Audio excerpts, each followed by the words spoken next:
Shalom, Kahala Noi, Habashim Yashab Bashan Hakudash, the one screams of the apostles, Thali Hathali and Shah for the strength to make this video. This is the part 2 to the previous one, which are named something along the lines of Babylon burning and falling.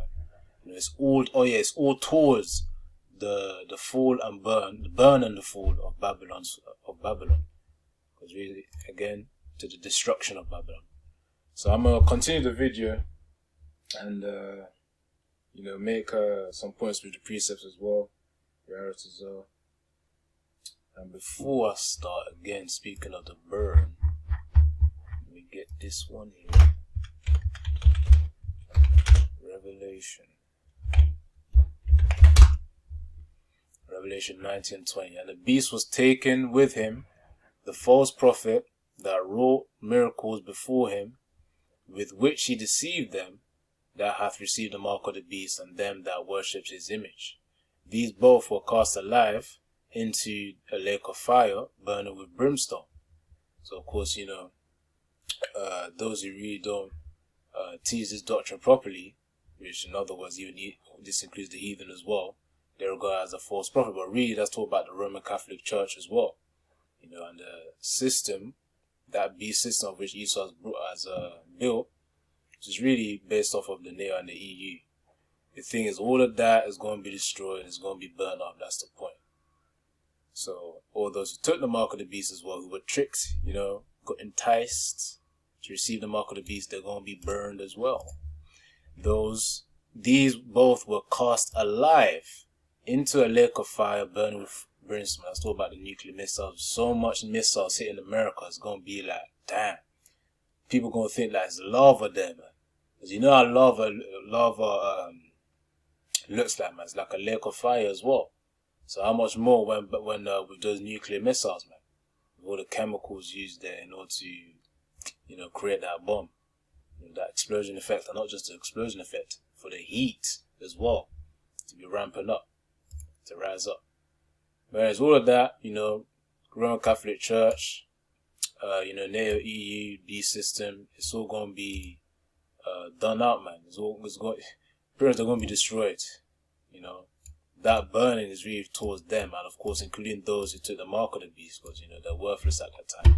They're linking to the shaft, the tares in Matthew 13, the chaff in Isaiah 5 verse 24.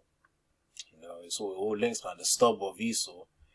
Obadiah chapter 1 verse 18 as well. So now that that's clarified, let me get to this. So shoplifting is now one of the most profitable businesses in New York. But what nobody's talking about is that... So look, I just want to read that. So it says New York 4.4 billion shoplifting shadow economy revealed, fueled by eBay and Facebook Marketplace. So essentially, those who steal from the physical shops, they're selling them online. So, Jake and, obviously heathens as well, they're all trying to play slick and be like, alright, cool, I'm going to sell some goods that, they'll sell the goods that they stole. That's the point. So let me continue on.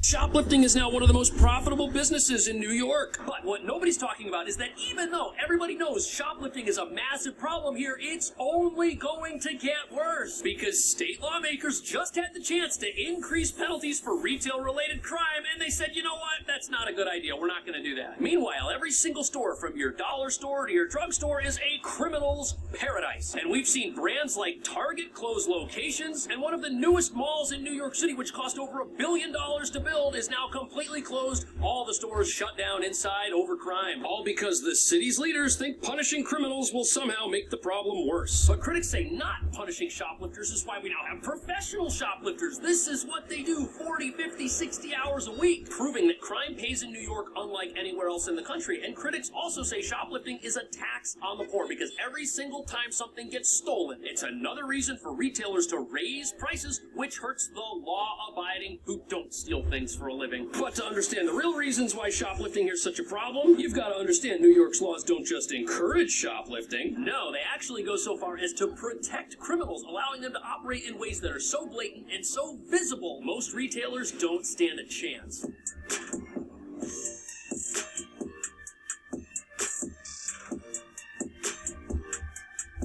So here we are inside Ulta Beauty, and stores like this are a massive target for shoplifters, not just here in New York, but all across the country. A National Retail Federation survey of companies identified Los Angeles, San Francisco, Oakland, New York, and these are also women products as well. So, you know, I don't know, I saw in a video one time saying that, I don't know, I think they say women are more likely to purchase things than men. You know, it was like some kind of a psychological article or something, but they're saying women are more likely to really purchase things than men. And, you know, it's all rooted in the scriptures anyways. You know, women being as the weaker vessel as well. Of course, it means that they won't be able to restrain or control themselves as much. And that's why they need a man. So anyways, that's another video. But the point is that because of that, because you saw the previous products, man. You know, they're all oriented towards women. You know, because they're more likely to purchase things. And really, this is all also linking with thing. So yeah, that what I'm trying to say is the mentality is some of these shoplifters. I think you mentioned it, that it's not like some regular old shoplifter. These like professionals, man. He mentioned about what is it? It's like, I think it's beaters, fencers. I think the beaters steal the products, the fencers sell the products. So it's like some kind of a team communication type of thing, man. You know them heist movies of which you watch on Netflix. You know, like a Kaleidoscope, where they have an intricate plan before they then go to do the heist to steal something in the store, man. These are the type of individuals that are being dealt with it. You know, it ain't no regular old Joe. So let me continue on. And yeah, these are the states of which are being affected the most by shoplifting. You know, Los Angeles, of course. I don't know which one it is, Los Angeles or Las Vegas. You know, there's like a nickname for it, like Sin City, man. So of course that place is prominent. I mean, Babylon in general is, but of course more states than others, like Los Angeles and probably Las Vegas. Probably Las Vegas is the one referred to as Sin City. So San Francisco, Oakland, Houston, New York. Let me just do it quickly. No, okay, that's from the other video. For stubble. Now, what? Let me zoom in for this one. What state is called Sin City? You see? First thing, my Las Vegas called Sin City. Why is it called Sin City? You know. But yeah, that's the point. Is Las Vegas. That's the point I want to prove. Going back to here, we continue. So you got Houston, New York, San Francisco, so that's Oakland, Los Angeles, all being affected by shoplifting, man. So these are states of which they're going to be affected by this precept I'm about to bring up.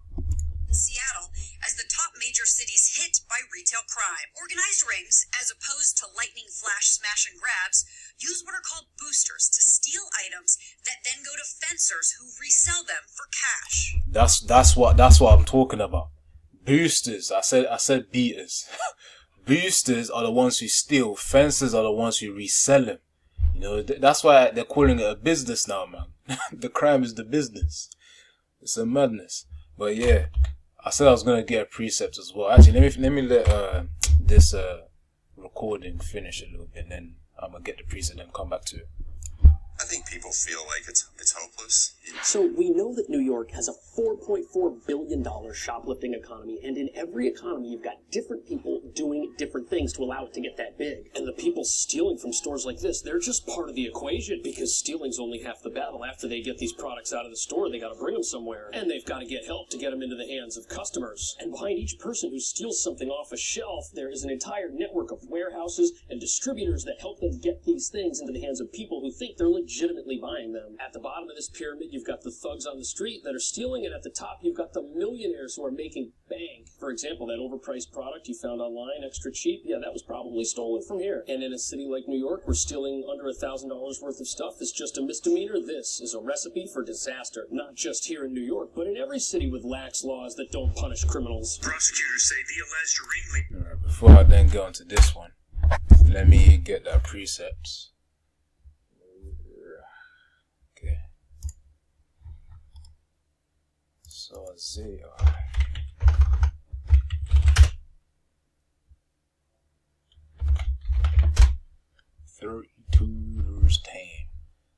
So as I say, it was referring to the women, but let me read it. Isaiah 32 verse 10, many days and years shall ye be troubled. Again, this is referring to the women. Ye careless women, for the vintage shall fail, the gathering shall not come. So of course, you know, them ones that be having their businesses and side hustles that are prideful with it, because obviously there ain't nothing wrong with, you know, having an earning for yourself. Of course, we all got to labor in this oppression that we're in.